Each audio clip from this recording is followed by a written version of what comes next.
Radhe Krishna everyone. Today I am here to show you the Puliyodare that is made in Tirumala, and because Shravana Masam and Adi Masam is upon us, it is very important that we make all this kind of special mixed rice for the Lord Srinivasa and offer it to him. So first of all, what I have done is, in this particular spoon I have taken about 3 spoons of peppercorn and black peppercorn, and in the same spoon I have taken about 1.5 spoons of jeera and 1.5 spoons of methi.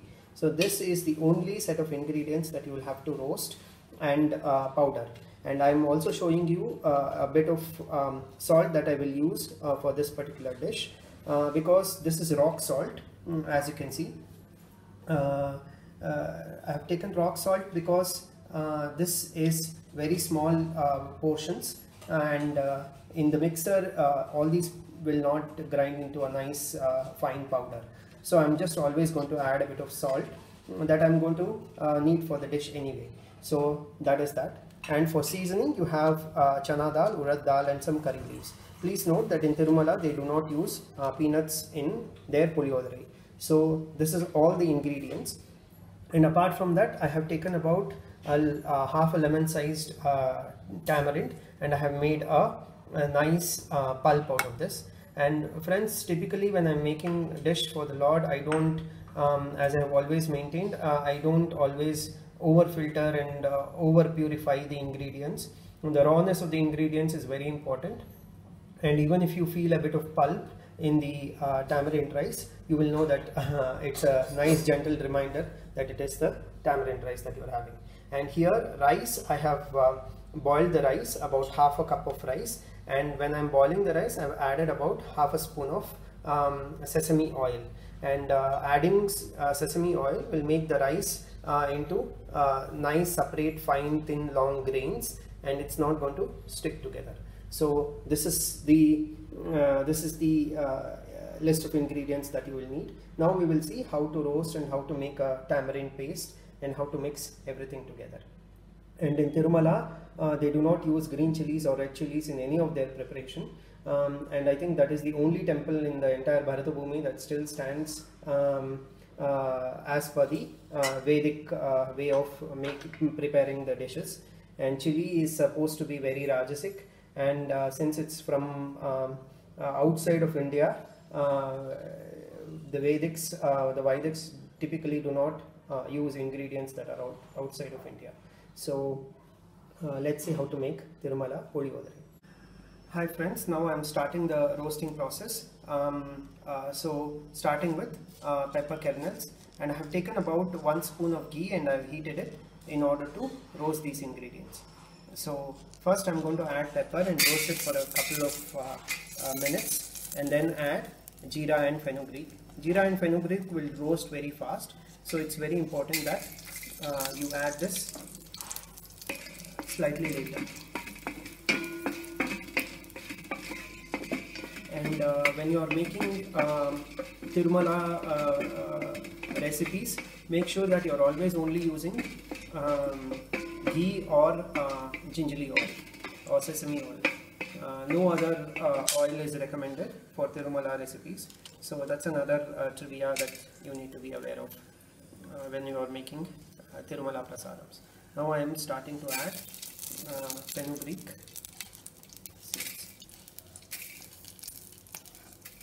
and I'm also adding at the same time jeera.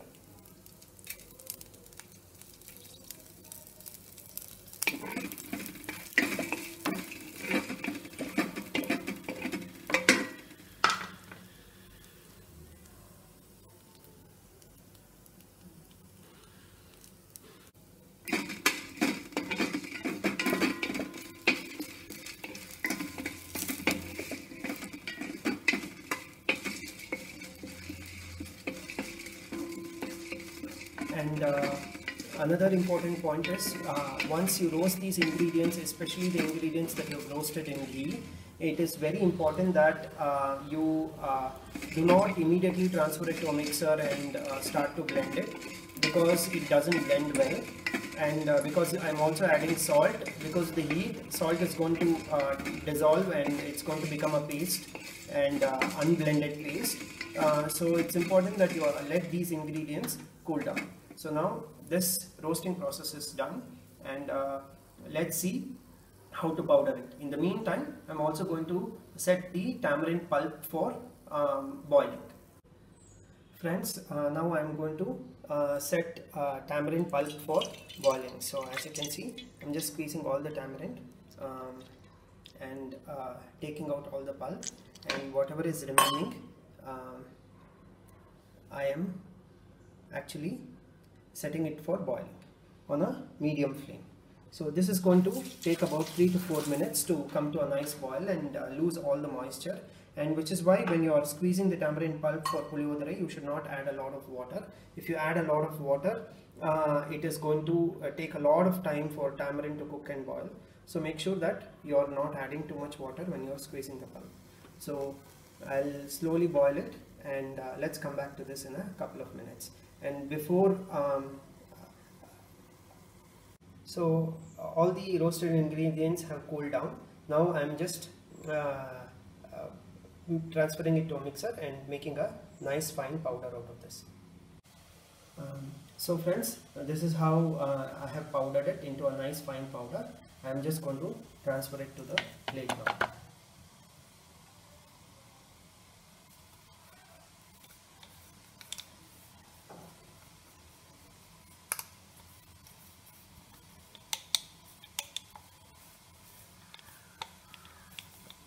There is another small step that you will have to follow. After you have made this powder, you will have to saute this powder, this entire powder, so that all of the aroma is again released very well in sesame oil. And sesame oil is the key ingredient for any kind of puliyodare that you make.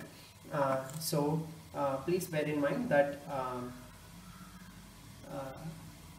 you are roasting this, and I'm going to show you that as well. Hi friends, now as you can see, the tamarind pulp has kind of nicely boiled, and now I'm just adding 3 to 4 spoons of sesame oil, and this adding the sesame oil is what is going to release the flavor of the powder that we just made. And so we need to make sure that there is enough and more sesame oil when you are making puliyodare. So now to this I am going to add the powder that we just made.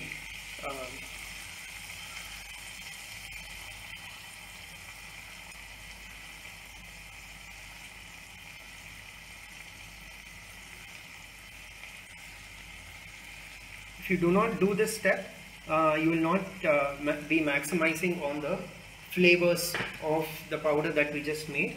So make sure that you are following this step. So now this is one step, and I've also added the turmeric that I showed you in the list of ingredients when I was describing them. So now this is the sauce that is ready for mixing with rice. Now we have to also make a tadka for this tamarind rice.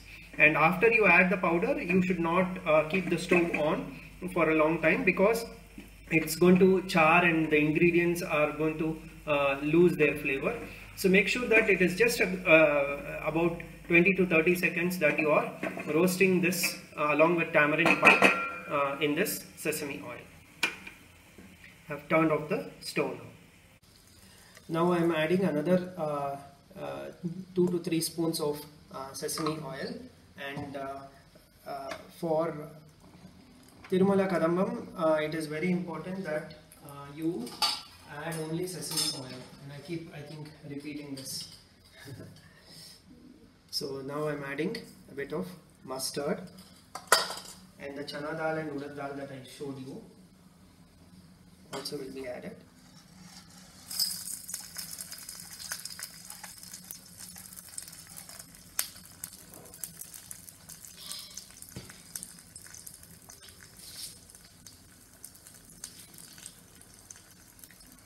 And now you have to add a bit of hing as well.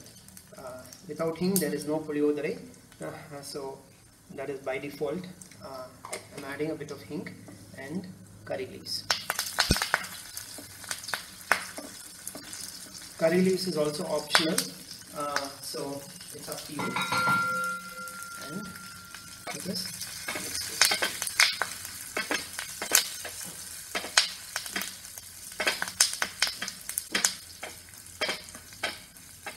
And there is a final step, friends, which is actually roasting of cashews in ghee and adding. And the curry leaves, when you actually are giving a seasoning of curry leaves for puliodarai or any other dish, it is very important that you actually make sure that the curry leaves is nicely immersed in the oil or ghee or any other grease that you have taken, because that is when the bitterness of the curry leaves goes into the seasoning. And you should also make sure that you're monitoring the flame of the stove properly, otherwise curry leaves is going to lose its color. So please make sure that you're following that. So now this seasoning is done. I'm going to add this to the rice. Friends, I'm just adding the seasoning over and top of the rice, and then I'm also adding the rest of the powder that we made along with the tamarind rice. So that is added, and the last step is to saute a bit of cashews and add cashews as well, which is an a unique feature of Tirumala Puliyodari. Friends, now I'm going to roast a bit of cashews in about half a spoon of ghee and add it to the Puliyodari. Cashews, because he is Srinivasa and it is Shravana Masa, so everything has to be special, and him being Srinivasa, he expects everything to be very luxurious and rich, and hence and again, when you are roasting these cashews, you have to add a bit of ghee as per the temple prescription. So I think this will need a little bit more ghee. So I'm going to add about another half a spoon of ghee.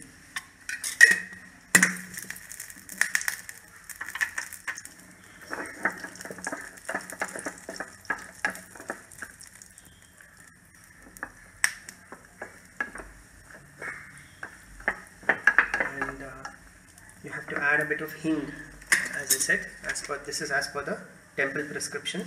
Cashews have to be roasted in ghee and along with a bit of hing. So this is done now. I'm going to transfer this to the rice. So as you can see, I'm just transferring all of the cashews onto the rice. So now it's about mixing, and when you are mixing, it's important that you always do not lose the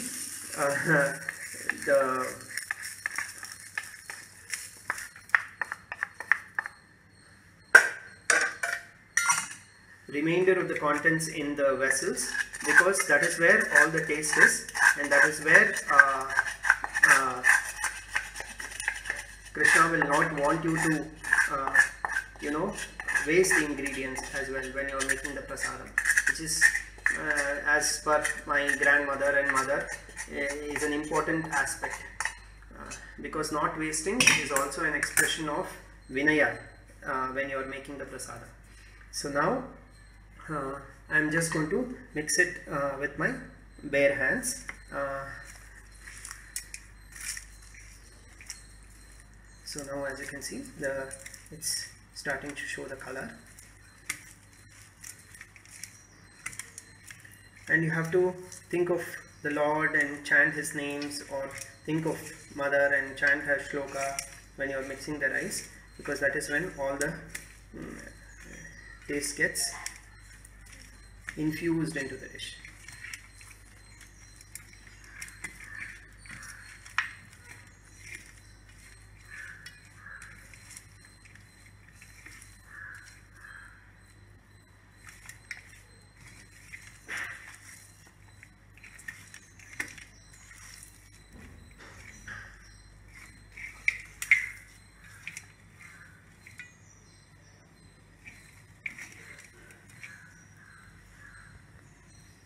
So that's it, friends.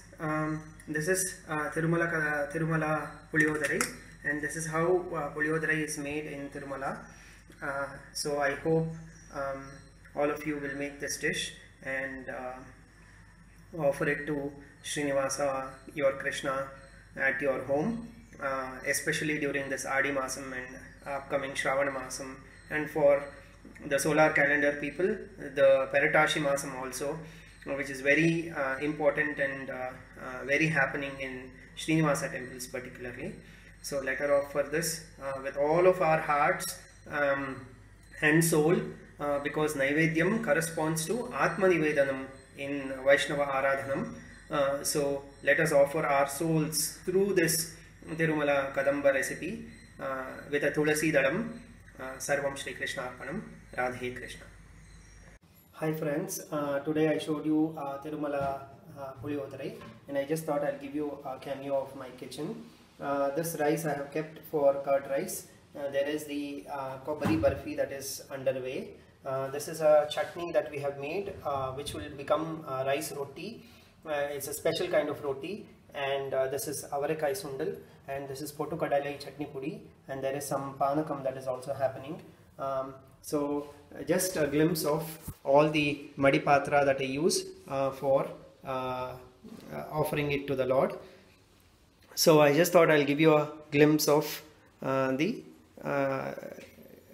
kitchen and all the madi patre that I use to make this, which have been given to us from generations to generations. So all of this will be offered to Krishna with a Tulasi Dalam. Radhe Krishna.